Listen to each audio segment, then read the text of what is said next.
Right. Hello there, everybody. It's your Sunday, which means, fingers crossed, I do seem to be doing a lot of fingers crossing that I'm going to be actually having a live show, because it really hasn't gone well over the last month and a half, has it? Yeah, we're going to have to accept that there's been some gremlins afoot, but there we go. Welcome along anyway. I'm going to say hi. And yes, good to have you here. If you are watching now, it means that you are a subscriber, and of course we appreciate that always. So thank you very much indeed for jumping in on the old notifications. Head down below, hit the bell, and it lets you know when we're live, whether we're doing a incidental show, which I suspect we may have to in the near future. More about that in a second. Yeah. Oh, no, I think we'll have this one over here. There we go. Yeah, my Patreon supporters. I definitely wanted to show my appreciation to these guys, because we have been having some great articles going up on the conventioncollective.com. And basically every penny that comes in to the Patreon goes straight to them. It goes to the writers. So, for example, we had a review of Avatar go up this week. We've had a review of a cracking comic, which I'm really looking forward to getting my hands on. Yeah, all in all, it's just been a really great way for me to give back to them. So, yeah, every penny goes to our patrons. It goes to our contributors. So thank you very much indeed for that. Oh, okay. Mark Mearmont, there's no video. I'll try and respond next time. Oh, please do let me know if there's an issue. Is it just Mark's problem or is it me? It's probably me. We know what this is going on. Andrew English is saying hello, everyone from London. Toby is saying hello. Hiya, Leonard. Solistra Smeg. What's up, everyone? Into the Blue, mister. Hello from Miles, from Wales. And Weird Life of V. Hello from Monterey, California. Oh, you see, it's an international collective. It's good.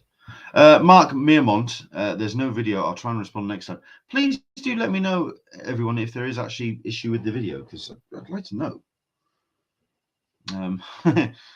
Yeah, because we had some issues with our show last week, and I'd like to know if it's me. if it's my broadcast, I want to know.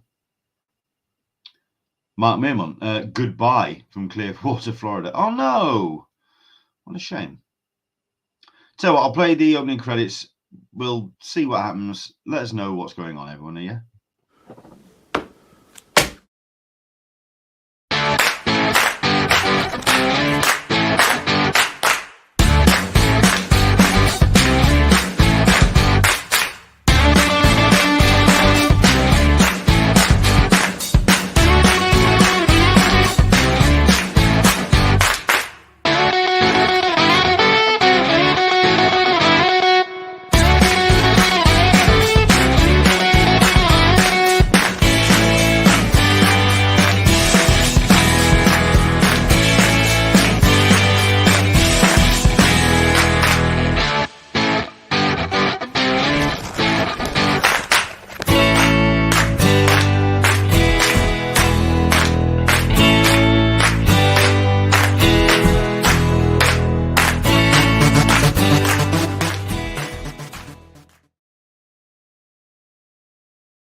Snowflakes, because it's Christmas.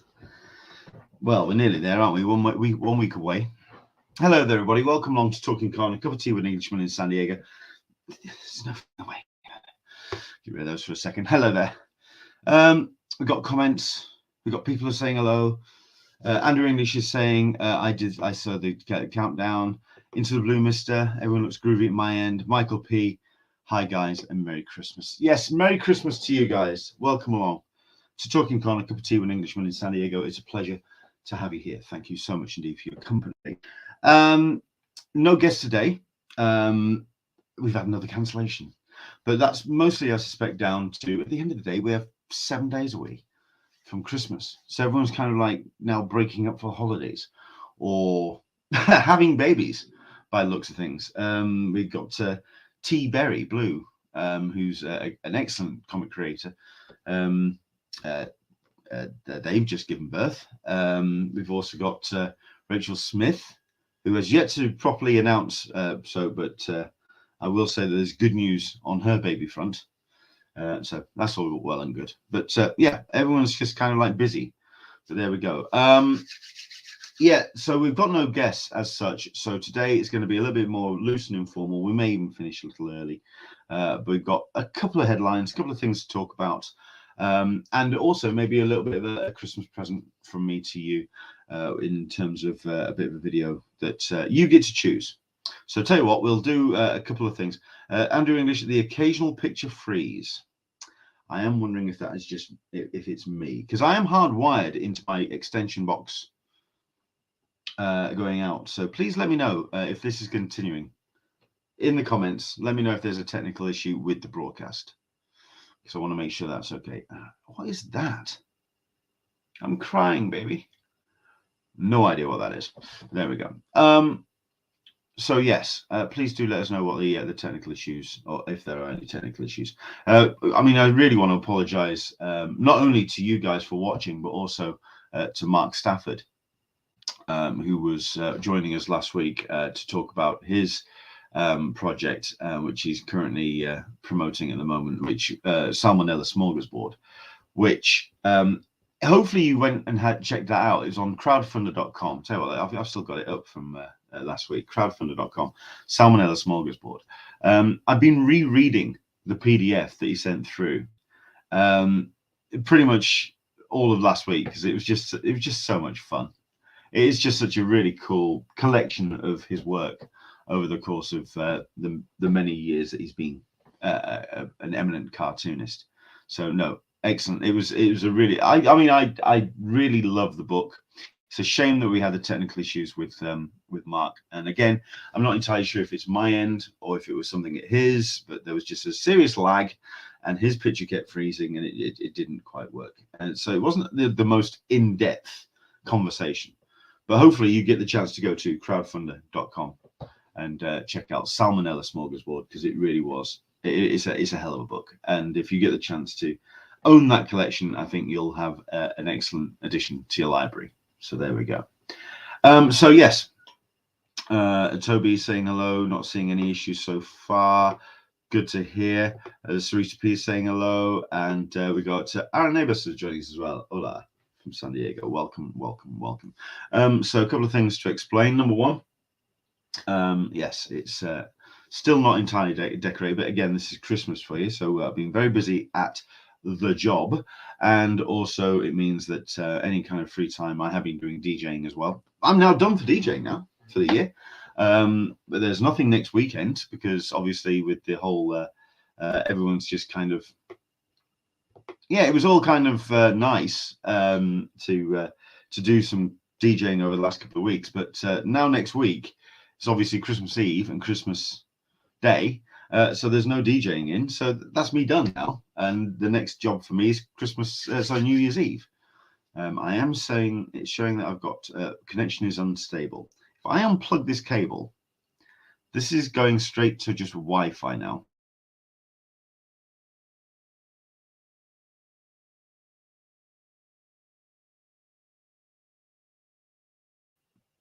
There you go. It's connecting. It's getting there. Toby saying it was all at his end. You never lagged out during that interview, as I remember. Okay, so who knows? Who knows? It may even be a case of the fact that I'm broadcasting at full 1080p. So it may be something that I'm a little bit laggy on, but who knows?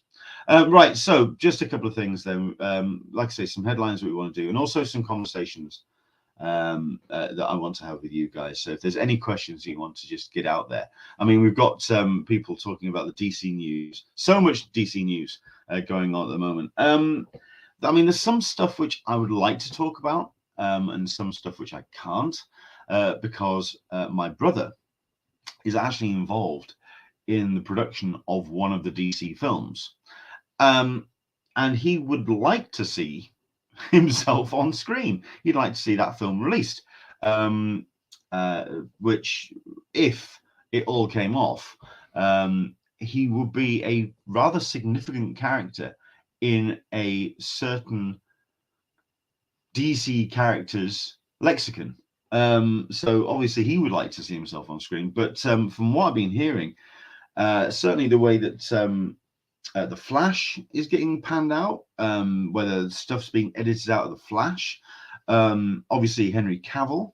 Now, Henry Cavill, the whole thing with Henry Cavill is interesting because at the very least, he is now getting on to do a project which, while he has emotional investment like he did with Superman, he absolutely adores, which is Warhammer. And the fact that he has stepped away from doing The Witcher to do a project, and everyone thought it was going to be Superman, and then James Gunn and Peter Safran stuck their 5 pence in. Yeah, we thought that it was going to be doom and gloom for Henry Cavill, but no, he's getting to do Warhammer, and he's doing it as a TV series, so there's going to be a lot of it. So I'm down for that, but also just to see him in a kind of rough and ready kind of like Space Marine mode. I think that's going to be really cool. So no, fair play to him. That's what he wants to do, and he's all good for it. Sorry to Pete, he's a gamer, isn't he? And yeah, he's really cool. Word Life of V, I'm on vacation right now, so I can't stay on for long. Have a busy itinerary today. Merry Christmas and happy first day. Absolutely to you as well. Thank you very much indeed for joining us for a spell. So yeah, we could talk about that if you want. If you want to jump in with your comments, what's your thoughts? I mean, I am a Warhammer I was a Warhammer 40k gamer. I played the tabletop version and I had the books. This is back when I was a little bit of a nipper. So I haven't kept up with Warhammer by any stretch of the imagination, but it's something that I'm going to be paying attention to, because as long as it keeps to the lore and goes a little bit more to the old school, back to this old Space Marines, I'm down for that. So you must call from Banner Studio to play World of Warcraft. Exactly. So there you go. The man he's one of us. He's absolutely one of us. So there we go. Into the Blue Mister, I've seen your question. I will come back to you on that in a second. So let's go into this then. It's something I haven't done for a while, and I want to do this again. Every single episode, I want to do a question of the week. This is opening up to you guys. This is asking you what your thoughts are, what your take on stuff is, and basically asking your thoughts and get a bit of a discussion going, because this is your show after all. Yeah, let's have this loitering in the background. Just have a think about this and throw up any of the answers that you feel. It's basically because we are 7 days away from Christmas. What has been your most memorable Christmassy nerd moment? So there you go. I mean, it could be a favorite present. It could be something that happened on Christmas or around the Christmas period. It could be something that you, I don't know, went to do something Christmassy and something nerdy happened. What has been your most memorable Christmassy nerdy moment? Mine actually happened in the middle of the year. I would say my most memorable Christmassy nerd moment. I wasn't able to make to San Diego Comic Con 2018. It was difficult because everyone was obviously having a blast of a time, and it was just a really cool it was a really good show that particular year. There was some really big announcements happening. I was glued throughout the course of the entire week that con was happening, but I wasn't able to make it. Funds were just not that particular way, which meant we were going to just save up and at least head out the year after and make it the big show. But as it happens, I had a bunch of friends out in the US that we've made over the course of the years, going out to San Diego Comic Con, and they turned around on the first night, on the preview night, and said, "We would, you know what? Let's make a little bit of a care package for Leonard and Caroline." So there was Toby involved, there was Aaron involved, there was all of our friends just chipped in. They all just kind of picked bits and pieces up from around the con. And then on the Sunday, they all came together and they just stuck it in a box. And this box arrived from Toby, and it was sent out to us. And it was my most memorable Christmassy nerd moment, because it really was like opening up a Christmas present from the nerd community and all of this. And it was a massive box as well. The postage alone was just ridiculous to get it to us. And myself and Caroline, we were in bits. We were absolutely teary. We were emotional to have all these great gifts coming our way. But it was just it was nerd Christmas. It really was. And yeah, it was a very special day. If you saw the live stream of that particular day, you'll know that that meant a lot to us. And it felt like Christmas, because we just opened up this box and it was just a present from everyone, and it was just amazing. But there we go. So there you go. There's your question. What has been your most memorable Christmassy nerd moment? Jump in, let us know, and jump in with any of your comments and questions. Yesterday was running around and getting last minute Christmas presents. I'm the only one that's really earning in the house at the moment. Dad's got his pension, but obviously he's kind of like keeping his funds close to his chest, because he's got things to pay for, and like heating and whatever. But it's only between myself and Caroline. Caroline's back at college, so I'm really the only person that is earning at the moment, which means I know what I'm getting from my dad for Christmas, which I will be sharing on Christmas Day. We went into the shop to get said present, which I had ordered. I then went to the other end of the room, and we went through the whole palaver of pretending. So Caroline bought it, has presented the invoice or the receipt to my dad. She's going to wrap it. I'm going to open it up and give it the whole, oh, amazing surprise. I know exactly what's coming. But yeah, very, very strange. But no, it was all kind of bits and pieces and stocking fillers yesterday. So hopefully you're getting into the Christmas spirit. The lights are on downstairs. I haven't got any spare ones for up here, unfortunately. Not only that, but if I did put them up, there's nowhere to really put them. It's like I said, it's still a bit of a mess up here. But no, hopefully you're going to have yourself a great time on Christmas for whatever you are picking up. Into the Blue Mister, it's the Lego Eiffel Tower, right? If I could afford to buy myself the Lego Eiffel Tower at 10,001 pieces, yes, I saw that yesterday when we were out and about. We went to the Lego store in Leeds, and they've got one in the window, and that's a monster. That's a hell of a thing. I have turned around to Caroline and said I still wouldn't mind getting some Lego for Christmas, but we'll see what happens. It ain't the Lego Eiffel Tower. I'd still love to get the Millennium Falcon. I'd still love to get the Helicarrier. I'd still love to get a big Lego thing. But funds and space definitely do not hold up for that at the moment. So you never know. Once this room gets kind of completed, maybe that in one corner I get myself a major nerdy, I don't know, there's the Doctor Strange Sanctorum, maybe, or something. I won't mind getting something, but there we go. Andrew English, 5 foot tall, I hear. It's huge. It's absolutely mammoth. And it's really well detailed as well. I mean, it must be a swine to build. But no, that Lego Eiffel Tower is something very special. The box itself, it's a standard kind of like the collector's editions sizes, but it doesn't give you a sense of how big it is when it's built. Very, very impressive. Very, very cool.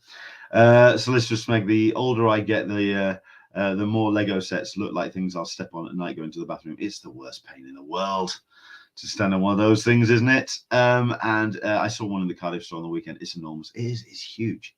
This mammoth thing. But no, we went to the comic book shop as well. So, I mean, I've been picking up some of my comics.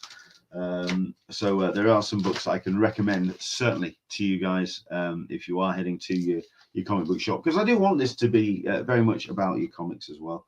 So, for example, Charles Soule and Will Sliney are doing at the moment Hell to Pay, which is a very impressive book at the moment, coming from Image. Image are just knocking it out of the park. I know that I've been sort of talking about other indie creators, but Image are not an indie. Not, I mean, I know people talk about the big two. It's not. They are. They're there. They're up there. So I mean, for example, Nocterra from Scott Snyder. That's my physical copy. Scott actually sent me through the PDF for that because he's particularly proud of that book, which kind of just I'll return back to that because something else that we were talking about a little bit later. Nice of the Ghoul, his other effort at the moment. This is coming out from Comixology and Dark Horse, his own best jacket press book at the moment. What else did I pick up? Oh yes, Gotham City Year One and Variants, which I've yet to read. Tom King doing a cracking job on that. Let's have a look at it. I haven't read this yet, but Tom King again, but with Jorge Fornes, which is Danger Street. But I've been hearing very good things from that. It's a DC Black Label book, but from all accounts, all original characters from DC. Interesting, heading into the kind of that kind of realm. That's rather cool. Batman 130, which is a very nice variant there. Look at that. It's I can never pronounce his surname. Is it Sepangelic? Hell of an artist. Tom King again with Elsa Chaterier and Love Everlasting, which I'm really enjoying. But this is a book which I'm really I want to kind of talk about this one. Blue Beetle, Graduation Day. It is kind of like it's a limited series. It's a 1 in 6. It is I don't know the creative team, but they are all very familiar with the language. It's Mexican, so we're talking Mexican creators. And the great thing about this is there are pages of dialogue in Mexican. So it's Josh Trillo and Adrian Gutierrez with Will Katana on colorist and Luis Gattoni on letters. There's whole pages in Mexican. And at first I was looking for the translation, and I thought, no, that's not what it's for. It's representation, man. And that's what it's supposed to be about. You're supposed to get into the culture, and that's what it's all about. And it's about family, and it's about responsibility, and it's about it's just an amazing, it's a great representation. And I think that will turn out to be an important book. Blue Beetle, Graduation Day. Dude, where are the comic books on those bags?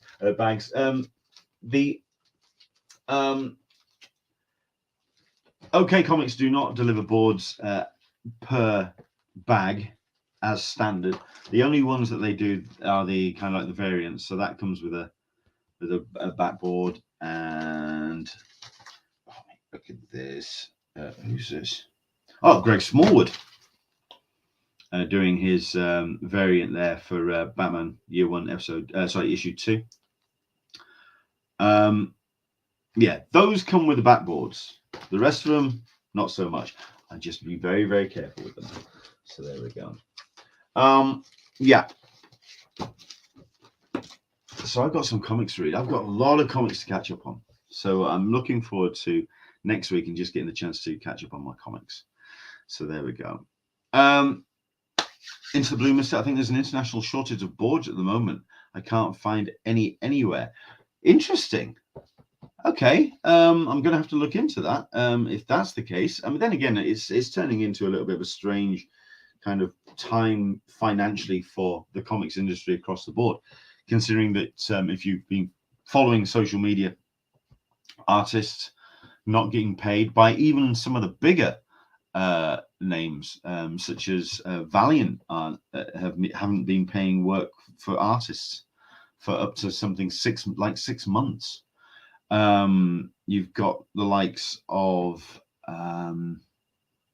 who was it now? There's a publisher that was doing work for Princeless. So that would be it's not Boom, but it's basically a publisher that has decided that they're going to take a story and publish it for their free comic book day, while the co-creators for the characters of Princeless, Raven, and the rest are in legalities with the publisher over the rights of said characters, including payment that hasn't been made.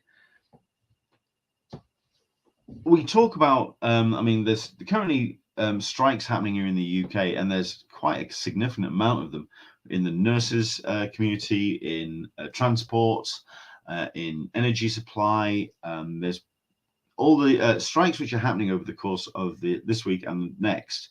And all of this is because it's got the power of unionization behind them. And I hate to go all political or anything, but if there's one agency that really needs some kind of unionization or some kind of support and buffer to help them, it is the comics industry, because the fact that it is a traditionally mercenary business to get into and to exist in, for artists, writers, letterers, colorists, the works, that will be constantly exploited by the publishers out there. And this has been over decades, pretty much ever since the comics industry started. The fact that there are no, there isn't a union or some kind of collective that will have the backs, short of the Comic Book Legal Defense Fund. Yeah, it's just very, very, very, very strange. Solicitress Meg, do creators not have a say if their comic becomes a free comic book day issue? Not if it doesn't belong to them, by all accounts. It's Jeremy Whiteley is the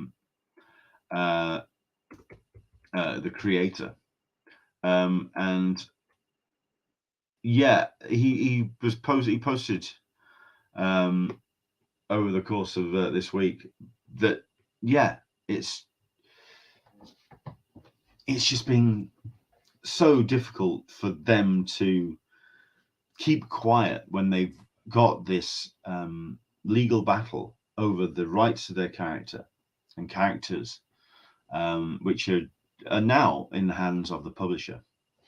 And that publisher is now exploiting the good faith of the readership by apparently advertising that there's this new material coming out from the creators, when the creators didn't have any clue that that was happening. I think it's just absolutely disgusting. Toby, hate to say this, but I've been considering putting my comic subscription at the shop I go to on hold until this inflation problem is going on subsides, trimming the fat, as it were. That I totally understand. I mean, as you can see there, that pile there, that's what, 1, 2, 3, 4, 5, 6, 7, 8, 9 titles. I was at 20, 25 titles. That used to be a pile 3 times that. I mean, I'm still taking a couple of risks. I mean, I'm still checking Damn Them All, but no, I think what I'm doing is getting into a point where I'm 3 issues in, and if it's just not grabbing me, then I will cancel it. Night of the Ghoul, that was a 3-issue run, so that's done and done. So I've been kind of sold on that one. Nocterra, I am going to keep going because that's just an amazing book. Love Everlasting, I'm just a huge fan of. Hell to Pay, I'm going to give that 3 issues. Yeah, I get it. And you have to do these things. I mean, we're talking about, I mean, certainly here in the UK, I mean, there you go. That's $4.99. That's $4.99. That's a tenner for 2 books. I went to see Avatar, with the Way of Water. today, which I will also be talking about shortly. And that was 18, 19 quid. And then you think to yourself, and I can kind of bolt to that a little bit. And then I think to myself, and then I go to a comic book shop and I drop 50, 60 quid on a small stack of books. And that's when you have to really start questioning what's going on and your kind of your priorities. Absolutely. Andrew English, sadly, due to money and space, I have turned to trades. I get it. I'm still a floppies guy, but that's purely down to the episodic nature of comics, and that's the way I read them. That's how I prefer them. But I get it. I totally get it.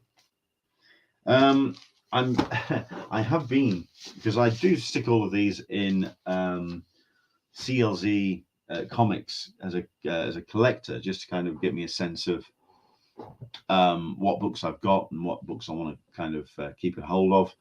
And I do renew the values page quite a lot. I think this week was one of the few weeks where the value of my comics collection actually went up. More often than not, they just go a little bit further down, but there we go. Solicitor Smeg, so I created her own comics are going to take over. I'm calling it now. Image will overtake DC and Marvel for the #1 publisher in the next 5 years. Possibly not. At the end of the day, DC still have some of the biggest characters out there. I mean, Batman still sells. It's still the biggest comic character out there on the market shelf. And Marvel still have a lot of wind from tailwind, should I say, from their from the Marvel Cinematic Universe. So there we go. Andrew English, I found backing balls on Amazon 24 for a pack of 100. I may have to invest. See what happens there. But let me get this room sorted out first. Let's get that sorted. Someone pointed this out the other day. So just sort of asking about these. I put them up here because I quite like them. And I took a picture of them because the person who did the artwork for these, it was his birthday, not last week or week before. Simon Myers. This is a triptych. I don't think you got that bloody sheen of. There we go. Yes, I don't have much in the way of original art. I've got one or two nice bits and pieces which are personal to me. That was an expensive commission. This is back before COVID. This is when there were funds ahoy, and that was not cheap to get that done. But I am intending to get that framed. But no, someone pointed out on there and just asked about it. So it goes that way, and that way. So there you go. That's my Star Wars triptych from Simon Myers, and he does a grand job, doesn't he? Looks amazing. That is particularly nice. Really nice. That nice artist rendition of that scene from Empire. Yeah. When I got the 3 variants, I actually because I had the C-3PO, Star Wars Force Awakens, Han Solo, and I thought I quite liked the idea of getting all 3 of them separate, the 3 characters, and the scene in Force Awakens when Han and Leia see each other for the first time, and there's C-3PO in the middle. That was the plan. That was the plan.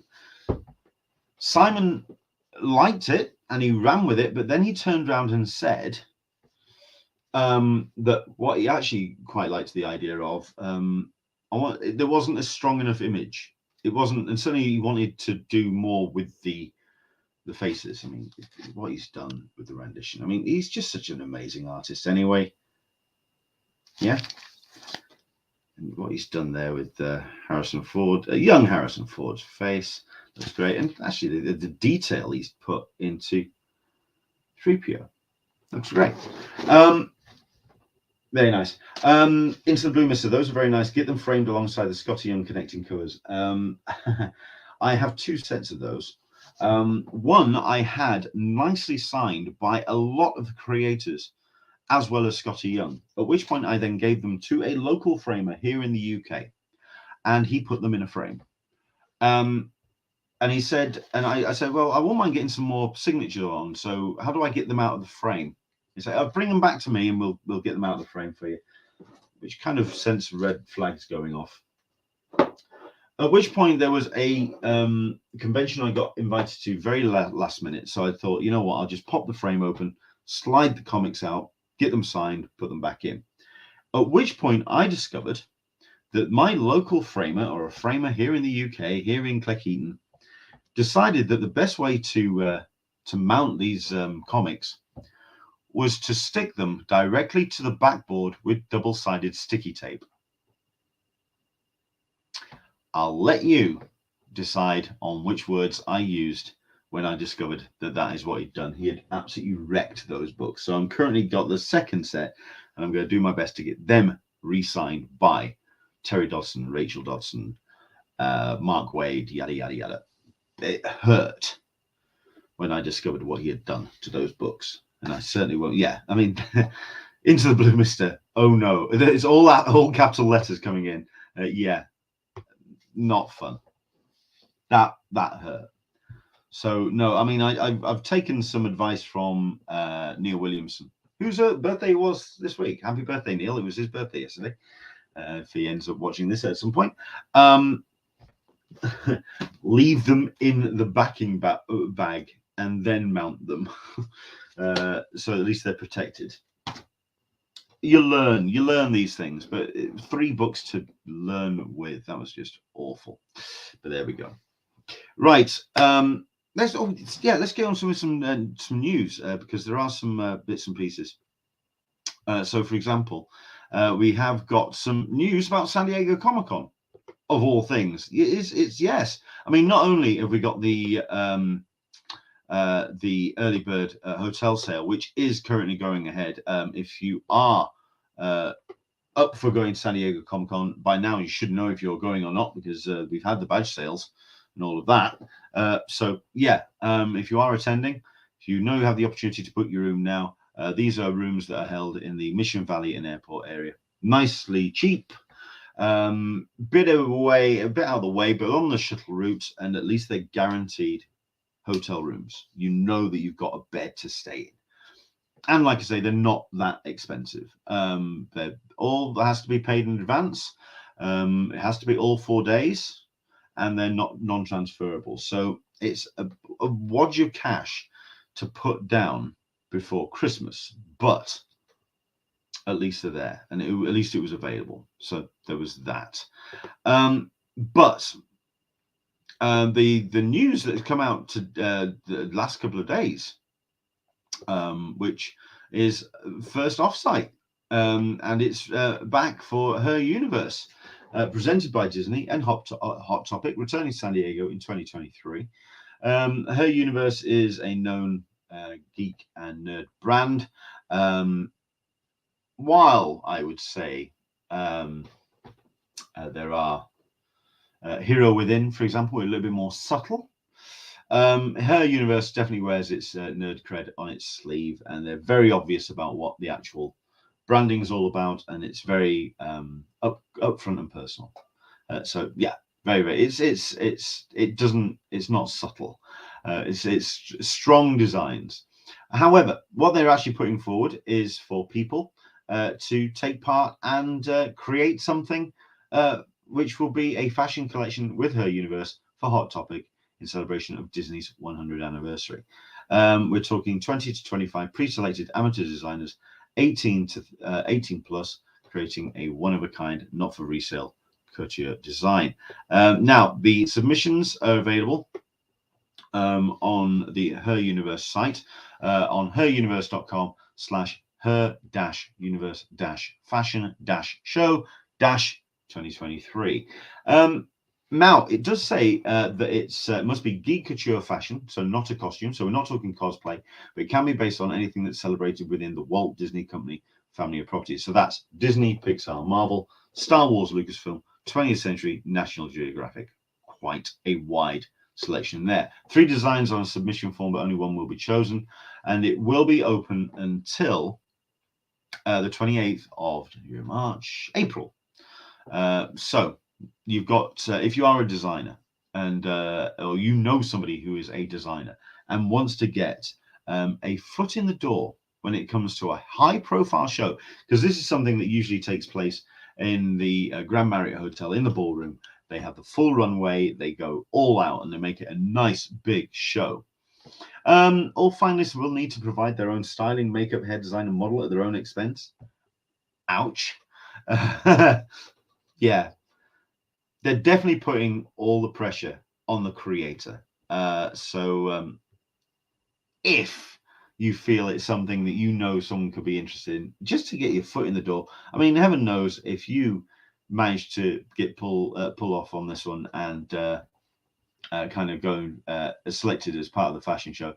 It's high profile. You'll have some of the major brands and major outlets paying attention to this show because it is a very nice presentation that Her Universe put on. So there you go. Give it a check. And like I say, if you want to find out more, or if you have a designer friend, perhaps, that wants to get their foot in the door, now is the time to spread the word and let them know that this is taking place. It is Her Universe Fashion Show 2023. You can find out more at the URL down below. So there we go. Right. Is there anything that I kind of said I was going to come back to and didn't? I suspect there is. Yeah, there was a question from earlier, which was, and it was when I was talking about the comics as well, and it was the question about Miracle Man. Here we go. Into the Blue Mister. Have you picked up the new, or rather old, if you prefer, Miracle Man books by Neil Gaiman and Mark Buckingham yet? Leonard bought them up this weekend and looking forward to them. Right, yes. As somebody who likes to think he knows a reasonable amount about Miracle Man, I'm not an expert by any stretch of the imagination. There are others out there that have torn over every aspect, legal, IP, story, the works when it comes to Miracle Man. But I am a fan. And yes, it is related to my Christmas present, which I know it was coming. But anyway, yes, we've had the 3 volumes of Miracle Man, volume number 1 and volume number 2, which make up the first book by Alan Moore and Gary Leach and John Turtlebun, and some amazing creators for that first volume. That then got handed off to Neil Gaiman and Mark Buckingham for the Golden Age.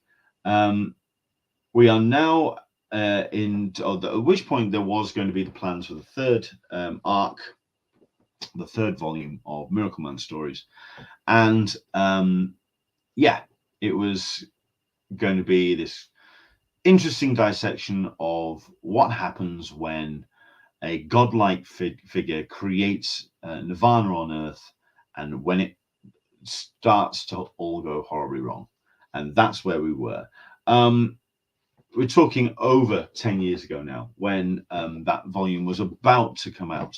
And they released 2 issues, at which point the company which was publishing the stories went bankrupt and folded. And the books which were ready to go, or at least 2 issues were ready to go from Neil Gaiman and Mark Buckingham. So that's what we were going to have. We were going to see this continuation.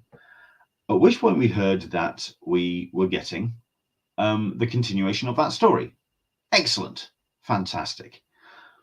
We've had a kind of grand reset. We've had a republishing of some of the major stories. We've had this attempt by Marvel to kind of reintroduce Miracle Man to the audience, which still remains a little bit of the biggest secret that people don't know about when it comes to comics.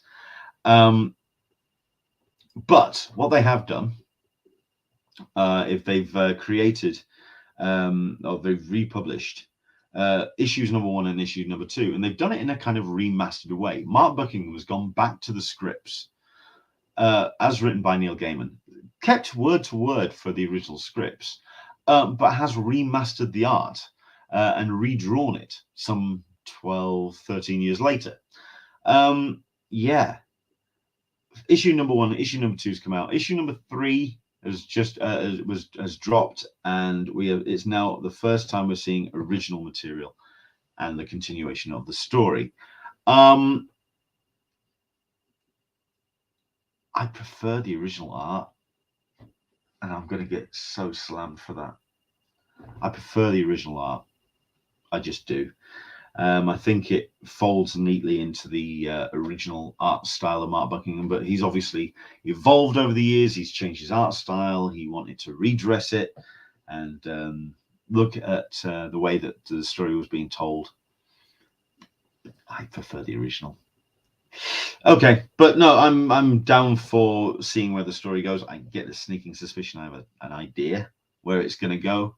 But it's all in the hands of Neil Gaiman, who is always one for surprising the cack out of us. So we'll see what happens. So in answer to the question, yes, I have. Yes, I will. And yes, I am continuing to buy them. I've got, they're all over there. All my Miracle Men collection is over there. So that will be added to on Christmas Day. There we go. Right. Last but not least, then, nobody's actually answered any question. The question: what is your most memorable Christmassy nerd moment? Don't forget, if you're watching this after the fact, drop down in the comments below. Let us know what your Christmassy nerd moment. Doesn't that even have to be on Christmas? Just something that makes it feels like a gift and a Christmassy kind of vibe. That season of giving. What was your memorable Christmassy nerd moment? Or maybe something that happened when you were out Christmas shopping that was particularly nerdy. Let us know in the comments below, or jumping on the Q&A in the next minute or so. Which means I'm now going to give you 60 seconds. You've got yourself a choice. I've discovered that in the week and the rushes around of the last couple of weeks, that I have got a bunch of interviews that I had done at Thought Bubble 2022 back a month and a half ago, with some incredible people who I then uploaded, but with the intention of trimming them and then putting live, and neglected to do so because I'm an idiot. They will be going live tomorrow. However, would you like to see one now? Basically, I'm going to give you a choice of 3. Okay, I will give you 60 seconds. All right, 60 seconds to answer the question. Okay, you've got 3 interviews which I can play on screen, and we'll do a little bit of a preview. And like I say, I'm going to post the whole thing of the whole collection tomorrow. But here's your choice. I've got master artist and comics creator Emma Vicelli, creator of Breaks, of some amazing comics, and just a true ambassador for British indie creators. So Emma Vicelli. You've got the festival organizer, Chloe Green, with an interview which I held with her literally seconds after Thought Bubble closed. Okay, so she's still very emotional, a little bit on a bit of a high from putting on what was a truly successful weekend. And she gives a little bit of a clue about what we can expect from Thought Bubble 2023, which is rather cool. Or we have Mark Bernardin. Yes, we have the award-winning screenwriter, comics creator, comics writer, podcaster, of course. He's that man that co-hosts Fat Man Beyond with Kevin Smith, sorry. So you've got 60 seconds, and I'll just waffle on a little bit, starting from now. Put your votes in the comments below, or in the Q&A, and let me know who you'd like to see. Emma Vicelli, Chloe Green, festival organizer of Thought Bubble, or Mark Bernardin? Who would you like to see? Aaron Neighbors is saying Chloe. We've got Andrew English, Mark Bernardin. So one each there. So come on, it's a bit of a tie on that one. If it comes down to a tie, I get to choose. Yeah, have yourself a think of. Let's have a look. You've got 40 seconds. Into the blue, Mister Chloe. Oh, Andrew English is not going to be happy. I know how big a Mark Bernardin fan is. Michael P says Mark Bernardin. Oh, it's still neck and neck then. It's 2 votes for Chloe and for Mark Bernardin. We're looking for a tiebreaker. You've got 20 seconds. Like I say, I'll pick one. Otherwise, I mean, the Chloe Green one is a particular joy because, like I say, it just finished. It was. I mean, they had literally done the announcement of thanks for coming to Thought Bubble, and I managed to collar Chloe. 15, 20 seconds, 10 seconds. Anyone want to break the deadlock? It's Chloe Green, festival organizer, or master comics creator Mark Bernardin. 5, 4, 3, 2, 1. Aaron Neighbor says, I'll rescind, and I'll say Mark, since I know Andrew is a big fan. Cool. Okay, that only will do then. So tell you what I'll do is I'm going to go to this screen like that, and I will stop that screen like that, and I'll go present, share screen, share system audio, which should play the tab. Like I say, these are all unlisted at the moment, but the second that I get the chance over the next 24 hours, I will basically get this live and we will watch this. Yes, okay. Mark Bernardin. Mark is popular. He's known. Those that do know him and know of his work know how popular he is. It was a bit disappointing to see that the vast majority of your normal people didn't know who he was. I can imagine in the States it would have been a little bit more of a different state of affairs. But it was great to have Thought Bubble invite him, and they invited him a couple of years previously. So this was a chance for him to come over finally and meet the UK fans. And he was surfing on the waves of a successful run of Black Man Beyonds. Obviously with Kevin out doing his promo work for Clerks. He had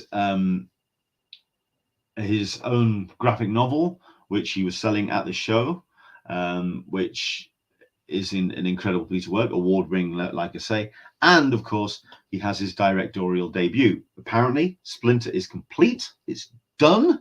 It's now just a case of getting out to film festivals and then out to the wider world, including the backers for this short that he's done. So if you wouldn't mind, I hope this is my little bit of a Christmas present to you, a little bit early, before I put it live tomorrow. This is a chat I had with Mark Bernardin on Sunday, the 13th of November, so the second day of the convention at Thought Bubble back in November. So, Thought Bubble 2022, yes. Sunday, we're in not the closing hours, but we're certainly in the midway of the Sunday, and I'm joined by Mark Bernardin. How are you? We got you here, eventually, because you were due to come here last year. Yes, it's been 2 years running. It's been, yeah, 2020 absolutely. I was set to come, and then the world took a pause. Absolutely. And then last year I was set to come, and then I took a pause. Mm-hmm. And so now finally we're together as destined. I mean, it's not your first time in the UK. No, third. But it's first time at Thought Bubble. What have you made of the show? Well, I mean, because I think it's the last proper bastion as a true comics convention here in the UK. What have you made of it? I mean, that's what I love about it. You know, I tend to do a handful of conventions every given year, and the San Diego Comic Cons, the New York Comic Cons, sort of bigger American shows. But there's something so lovely about a local show and a comic show. Sure. But everybody is here because they love comics specifically. And so getting to just talk to people, getting to interact with them, getting to see what they're reading and what they're liking, that's why a person comes to a show. Sure. And not only that, but the fact that you are known as a writer, you're known as a podcaster, but I mean, the plaudits that this thing is getting, if you've not checked out Adora in the Distance, what has been the reaction, certainly for people perhaps who haven't come across it so far? What's it been like to finally meet the fans and get that it's that validation, the validation from the comics community? It is always lovely to, especially when I'm talking to kids about it, you know, to find a person who comes up and you can see a little bit of hesitancy, you can see a little bit of like the eye contact is hard, and then like a kid who just says, I love this book, this is my favorite comic book because I saw me in it for the first time. Like that is, I will fly anywhere to come and find somebody for whom this is their favorite book. Cool. I mean, not only that, but I mean, is it safe to say this is your most personal work that you? Absolutely. Like, this was the longest time coming. This was 15 years from idea to publication, because it's very much about me as a parent and my daughter as a child, and synthesizing all of this stuff into a fantasy story about knights on a quest and we're going to do battle with underground pirates and all of that stuff. But it's also very much about raising a child on the spectrum. Sure. But then we also talk about other personal projects and other things where you, I mean, I'm reminded of the line from is it High Fidelity, where he said, okay, it's all right to be a professional critic, but then it's time to actually step up and put something into the world yourself. Yeah. And you have yourself a project. The films, whereabouts are we with the film? Splinter, thank you. The short film that I kickstarted last year, was in production for, shot it last December, and we are, as of now, finished. The post is done. We were able to screen it for the cast and crew. We're submitting to festivals. That I was thinking was going to be the next step. It's festivals and getting it out there now. Yeah, absolutely. You know, then we'll do the festival circuit. We'll see what happens. And how has been the whole process of getting that film made? Then was it when you first came up with the idea to do it and actually step up and produce and direct this film? What's it been like in the process of it, and how has it measured up to what you thought it was going to be in your head? It's funny. I think about this quite a bit. When during production, people would ask me, "So you're going to make another movie, right?" Yeah. I was like, "I don't know. Is it maybe? Maybe not. This is a lot, because it is a lot." But once you get into post, and once you get into editing, and once you get into suddenly assembling the thing that you kind of saw in your head, but now it's different than what you saw in your head, but also maybe better than what you saw in your head. Because my limitations as a storyteller are, I know the script. Like I wrote the script, I know how to protect that, but I'm not a cinematographer, I'm not a production designer, I'm not an editor, I'm not an actor. So watching all these people come aboard and infuse it with their own energy and their own creativity, it is now not the thing I thought it was going to be. What was the biggest surprise then? What was the one that just you went, oh shit, did that work? How did that work? What happened there? I mean, it's almost always with actors. Yeah. You know, it's almost always when an actor comes with a read that you didn't have in your head. It's like, oh, there it is. That's the scene. And how did that then change the story from what you originally had that in mind? How did that organically change? Yeah, I mean, it's not that it changes what the narrative is. It just gives it different colors. It's like a minor chord versus a major chord. Like suddenly you're emotionally in a different place when you hear that same piece of music, simply because you've shifted it down a hair, you pitched it up a hair. And so, coming to the set every day, I would say I have the best seat in the house for a talented artist doing their best. And that's why I will do it again, is to again have that seat in the house. You've done it. I mean, have you got the bug? What do you think? Ish. It's hard and it takes a while, but I mean, I'm reminded of the old Douglas Adams quote of producing a film, a bit like a kitchen full of chefs filing in and breathing on a steak to cook it. That's a good one. Yeah, that's a good one. Is that how it's kind of felt? A little bit. I don't have that many chefs, but it's still, it's still more than just me, and that's why it's good. That's why it works, because it's more than just me. Cool. So what is next then for yourself? I mean, are we talking more comics? Are we talking? It's a lot of things. There's more comics coming. I have a book called Senses. What shows have you got coming out? Yeah. Senses is coming out monthly from Comicsology. I'm still at work on a video game for Marvel and Skydance. Nice. that does not have a title yet, but it does feature Black Panther and Captain America in 1942 occupied Nice. Paris, punching Nazis.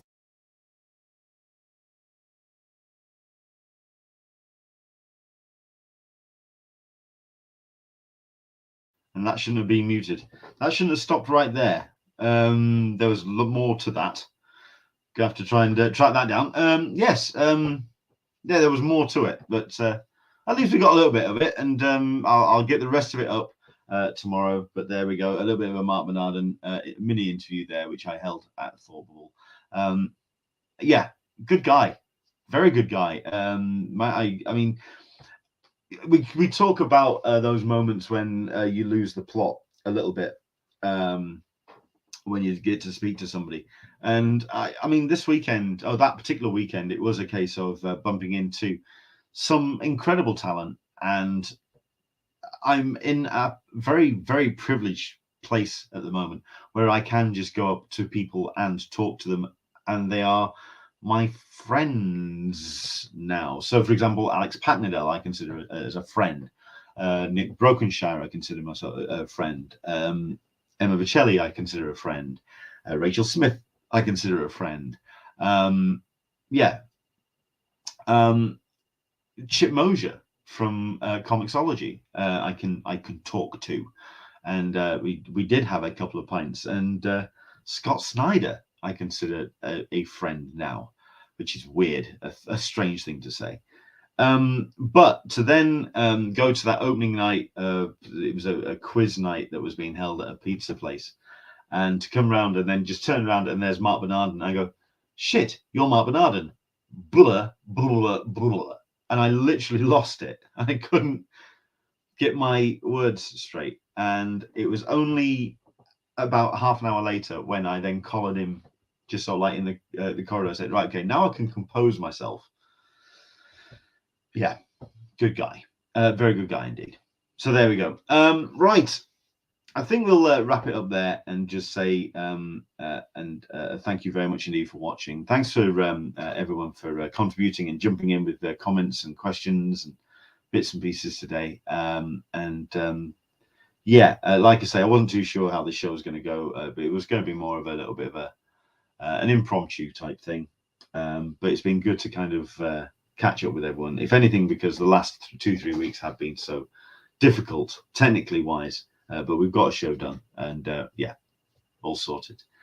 Thank you very much indeed. Andrew English says happy holidays. Oh, he says thank you as well for putting the Mark Bernardin on, and happy holidays for myself, and I. Indeed, absolutely. In fact, where is it? Let's put this back on because we can. Yes, there you go. A little bit of snowflakes, because while it is not a white Christmas yet here in the UK, it's bitterly cold. I can see it possibly on the horizon that we may have some snow this week. It's just been very, very cold and very wet and very grey. But as we get closer and closer to next weekend, obviously it's going to get a little bit brighter and a little bit more jingly jangly, and everyone's just going to be in a little bit more of a happy place. And I hope that's where you are yourself. This has been a tough year. It's been hard work to get back up to speed for a lot of people after 2 even harder years. The aftermath of those 2 years are still being felt, financially, emotionally, creatively. It's difficult, but the great thing about Christmas is it allows you to have a little bit of optimism and a little bit of joy and something a little bit brighter on the horizon, which is why I want to wish you all the very best and have yourself an incredible Christmas, surrounded by your family of choice, or your family, the family that you have, or the family you've made. All right. If you are celebrating on your own, just be aware that you're not. There's always somebody who will be on the other end of the line. Reach out, let them know, and we'll be there to have you back. Okay. speaking of which, something else I am going to wrap up on. Okay. It was probably going to happen at some point, but it's probably going to happen before the new year.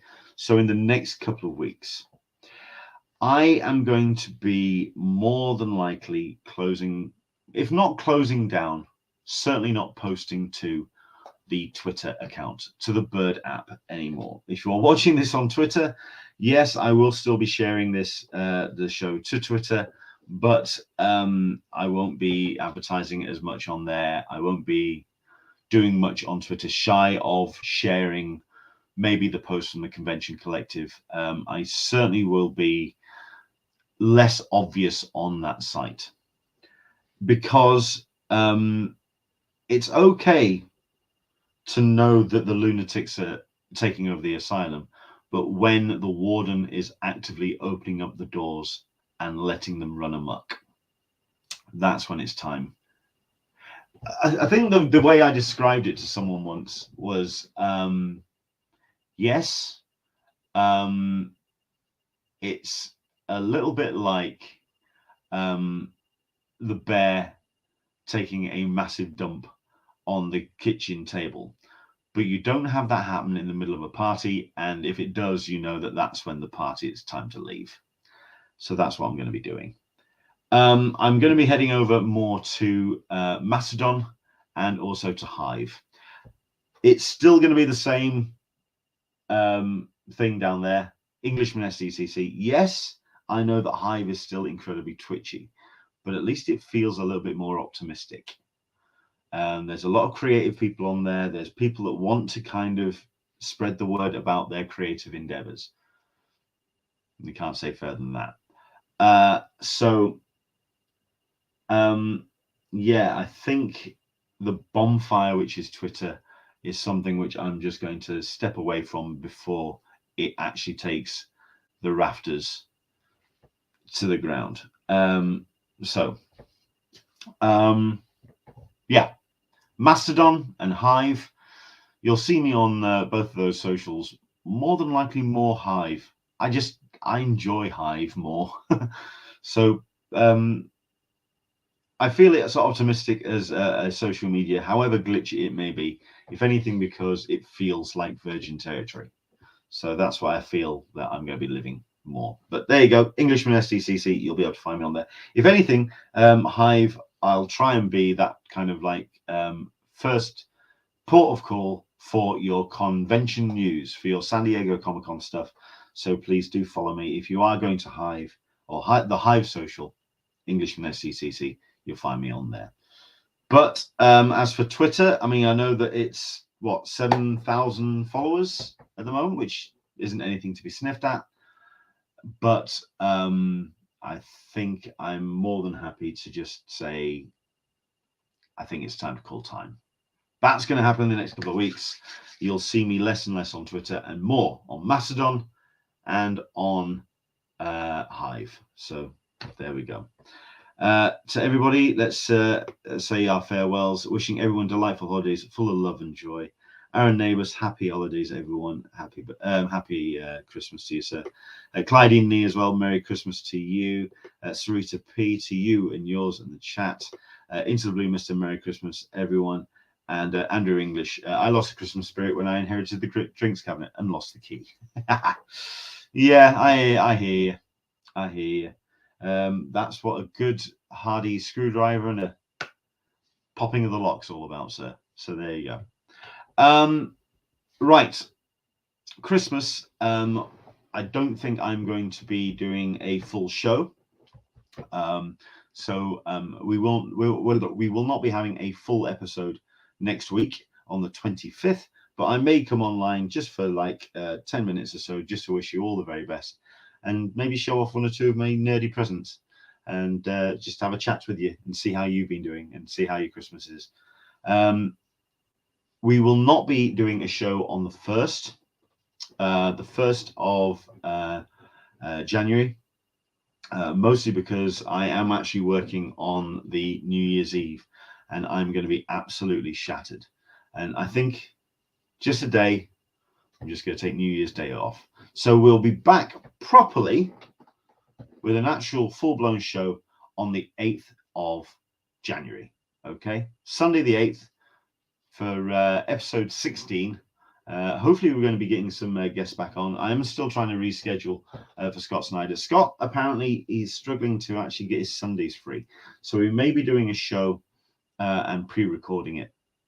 Not something I am keen on. I like the live interaction, and at the end of the day, I want you guys to get your questions in as well.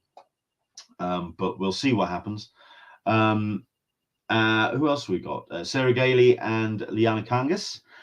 They've got a cracking book that's doing the rounds at the moment, and they're riding high on the first issue coming out. Hopefully going to be getting them on the show relatively soon as well. I am getting guests lined up, but as always, if you have anybody that you would like to see on the show, let us know. Drop me a line. You can either DM me on Twitter, Facebook, Hive, or Mastodon. Let me know of somebody that you would like to see on the show, and we'll try and get them on as best as we possibly can. And hopefully we'll see you bright-eyed and bushy-tailed in the new year for that run-up for San Diego Comic-Con 2023, when we will be able to say, this year, we're heading back to San Diego. That's going to be on the 8th. Hopefully you can join us for that. Into the Blue, mister. You better be on over Christmas. We want to see the Miracle Man suit. It's not a Miracle Man suit. Let's be quite clear on that. Okay. Thanks for your company. I hope you've enjoyed it. Do take care. And from myself, Leonard, have yourself an incredible Christmas. From myself and Caroline, of course, have yourself an amazing Christmas. We'll see you later. Bye-bye.